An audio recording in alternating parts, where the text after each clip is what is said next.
Обращаюсь, Чемен. Но умейте проигрывать достойно. Вы уже начинаете людей пугать. Вам такое право никто не дал. Они такие же соотечественники, как и вы. Будьте достойны своих родителей, могилы своих родителей. Побойтесь Всевышнего. Вы же женщина. Как вы можете пугать людей? Ладно, вы там матом кроете, оскорбляете, но зачем вы пугаете людей? Зачем вам это нужно? Если вы выполняете чисто указания, продолжайте выполнять, но не таким образом. Выступайте, объединяйте людей, проводите митинги.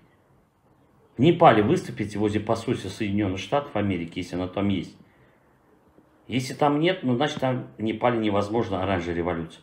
А если было посольство Америки, вы тогда уже давно бы там сделали оранжевую революцию. Не стыдно вам?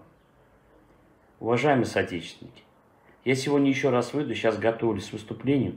Не переживайте, все хорошо.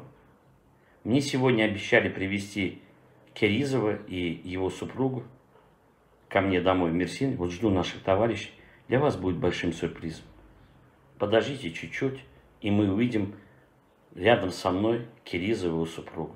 И они будут отвечать за свои деяния, которые они сегодня выступили в мой адрес.